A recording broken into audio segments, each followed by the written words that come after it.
Welcome back. Some new research is highlighting where Harris County renters are facing the highest risk of eviction. The Kinder Institute found some neighborhoods have filing rates 2 to 3 times the county average. So joining us to talk about it this morning are researcher Caroline Cheong and Stephanie Graves with the Houston Apartment Association. Thank you both so much for being with us. Thank you. Appreciate you coming in. This is an important conversation. So Caroline, your team analyzed thousands of eviction filings across Harris County, and what you found was that some neighborhoods had much higher rates than others. Yeah. What do you think is driving those differences? What stood out to you? So one of the things that stood out to us really is the fact that a lot of these eviction filings are happening outside of Beltway 8.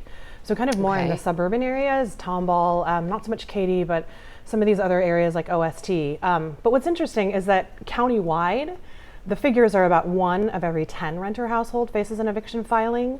But once you get to these outlying neighborhoods, and there's about 8 of them, those figures actually rise to 1 in 5 renter households. Oh, so a big difference. Yeah. Okay, so let's get some perspective from Stephanie. From your property management perspective, what are some of the biggest reasons an eviction filing becomes necessary? How should we be thinking about what eviction really means? Sure, yeah. You know, the biggest, there's usually 3 reasons. One is a renter goes dark. And so we're sending out notices, we're calling, we're texting, we're saying, hey, your rent wasn't paid on the 1st, like where are you, what's happening, is there something going on? And we get no response whatsoever. And so that's kind of one reason, like we have no idea what to do. The second would be if you couldn't pay and you did notify the landlord, maybe it was an agreement you both had to have a delay in payment. I'm gonna pay it a little bit late, my paycheck's late, my paycheck's short, and then that agreement that you made isn't fulfilled. That would be a reason. Okay. Or just completely ignoring. Like sometimes we don't hear from them, right? We think that something's going on or not, and then when we do get a hold of them, they just refuse to pay.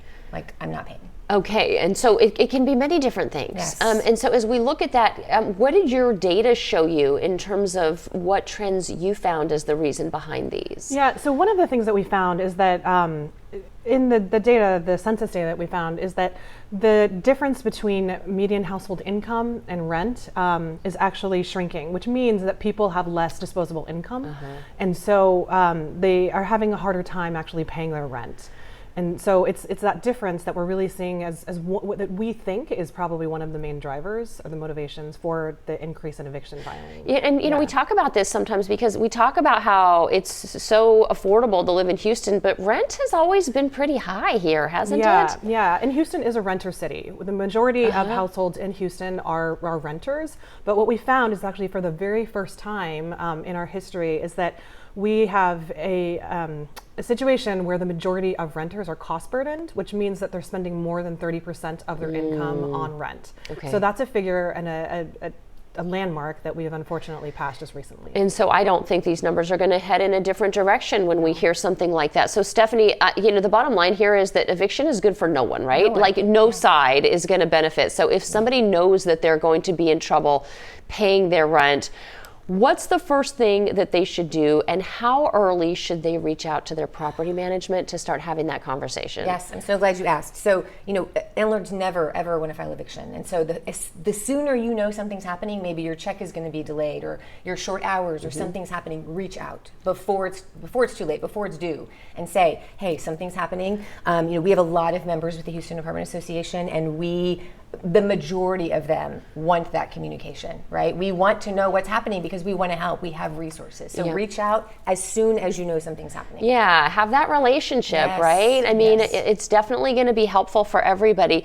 And Caroline, as we look at all of this, what can local leaders or policymakers do to prevent or to address some of this housing instability? What conversations are happening right now?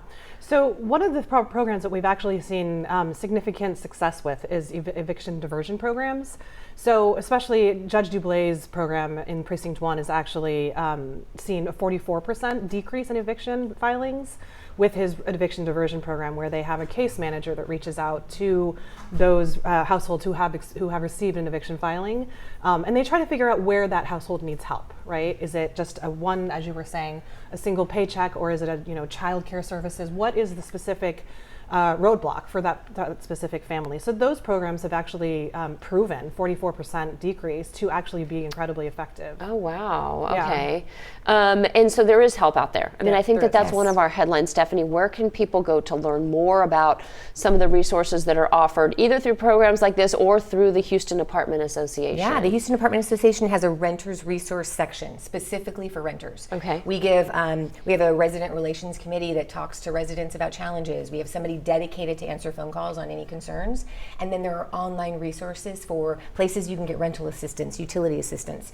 That partnership is super, super important in making sure that we don't have to file eviction. We keep the communication open.